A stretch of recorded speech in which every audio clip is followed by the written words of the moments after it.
Ramaya Ramabhadraya Ramachandraya Vedase Raghunathaya Nathaya Sitaya Pataye Namaha.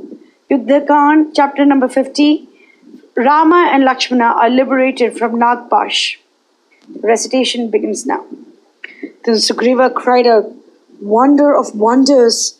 Like a ship struck by a storm in the mid-ocean, our ranks are seized with panic. I would know why." And Angada replied, "Do you not see the Raghu heroes struck down by arrows and lying stretched on a bed of arrows, their bodies covered with blood? What other reason is needed?" But Sugriva rejoined, "Not so. Some great terror has fallen upon them. Look at these monkeys throwing away their weapons and running in all directions. With terror in their eyes and not daring to look back, they flee fast, dragging one another along. Not in the least ashamed of it, not heeding those that are struck down, they leap forward in their wild course." Meanwhile, Vibhishana came armed with his club. He blessed Sugriva and saw Rama recovered from his swoon. Then Sugriva turned to Jambavan standing his side and said, "O Jambavan, our forces run in blind terror, mistaking our dearest friend Vibhishana for Indrajit. The thing to do now is to tell them the truth, stop the retreat, and put cheer into their hearts." Jambavan did so. The monkey leaders put faith in his words and took a good look at Vibhishana. Fear fell from them, and they came back to their places. Vibhishana, observing the bodies of Rama and Lakshmana riddled with arrows, became agitated, wiped their eyes with water, and wailed aloud in uncontrollable grief. "O mighty and most valiant, ever fond of battle, these heroes have come to this pass because of the foul methods of war adopted by the Rakshasas. My brother is a monster of cruelty, and his son more wicked than he. That wretch, with his Rakshasa meanness and magic arts, has deceived these princes, and thereby he has brought undying infamy to his father. These princes are innocent of guile. I curse my fate that I have to see them writhing on the ground like porcupines, riddled with arrows and drenched in blood. I placed my hopes of prosperity on their valor, and now they lie stretched on the ground, unconscious and about to die. Alas, I am living alone, and those are gone. I have lost all my expectations and the kingdom too. My enemy Ravana has fulfilled his word and is happy now." Sugriva clasped him to his breast most fondly, that best of devotees, and consoled him, saying, "Most righteous one, doubt not that the kingdom of Lanka will be yours. Ravana, his sons, kith and kin, will not live in happiness, believe me. Our protectors can suffer no harm from these serpent bonds. The worst that can come to them is that they will be unconscious for a while. Soon they will recover their senses and destroy Ravana and all his Rakshasas."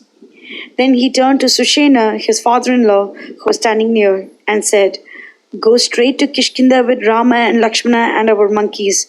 I shall dispose of Ravana, his sons, his kith and kin, and bring back Janaki to the side of Rama, even as Indra of old brought back Lakshmi that had parted away from him." Hearing this, Sushena replied, "I was present at that dreadful battle between the gods and asuras of yore.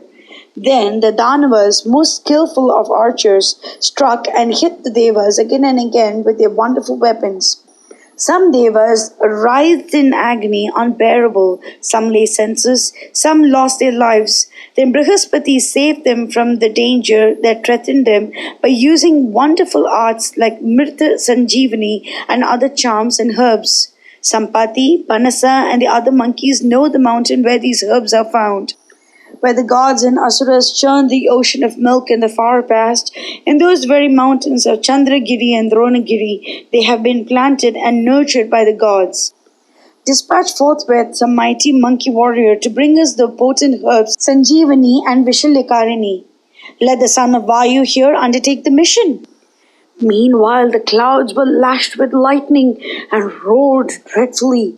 A fierce wind had in its mighty grip those clouds and the waters of the ocean. The earth quaked in a fright. Lofty trees fell uprooted into the sea. Serpents with huge bodies that lived in Lanka and all creatures of the deep sought refuge into the depths of the ocean. Some time later, the Lord Garuda appeared before the monkeys. The mighty son of Vinatha blazed like a fire. At the sight of him, the serpent bonds that bound Rama and Lakshmana were no more to be seen. The Lord Garuda looked on those mighty princes and passed his hands over their faces like the full moon. At once, all the wounds on their bodies disappeared and they shone with the luster of molten gold.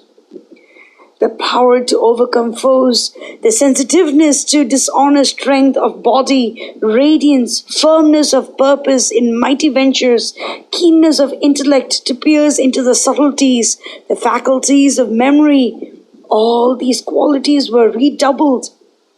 The Lord Garuda clasped to his breast most fondly the two princes who were like Upendra and Indra. Then Rama turned to the king of birds and said, "Through your grace we have escaped from the great danger that Indrajit threatened us with, and we have been restored to our strength, valor, and energy. When I see you, it is as if I saw Dasharatha, my beloved father, and Ajja, my grandfather, and my heart rejoices. May I know who you are? Wonderful in form and adorned with perfumes and flowers, garments and ornaments of the world of gods." And to him replied Lord Garuda, tears of joy blinding his eyes, "Raghuvira, I am a friend of yours. Believe me, I am your life breaths assuming form and walking about. They know me as Garuda. I came here to be of some service to you. None can free you from these cruel serpent bonds created by the magic of Indrajit, the cruel monster. Not even the most valiant and mighty Danavas, not even Indra himself, guarded by his gods. These serpents come from the line of Kadru, sharp of fangs and deadly of venom are they. The magic of the son of Ravana gave them the form of serpents with which they torture you. Knower of Dharma, O hero of unfailing prowess, you and your brother Lakshmana, the terror of his foes, are fortunate indeed. Hearing of the danger that befell you, I came here swiftly out of my friendship for you and impelled by a sense of duty. You are freed from the bonds of this dreadful weapon. You should be most careful at all times, Raghuvira. It is natural for the Rakshasas, it is the tradition of their race to use fraud and magic in battle.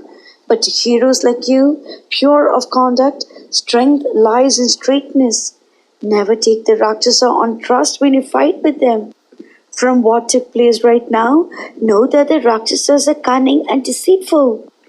Garuda embraced Rama close and said, "My dear friend Raghunatha, O embodiment of Dharma, the ocean of compassion, even for your worst enemies, I take leave of you.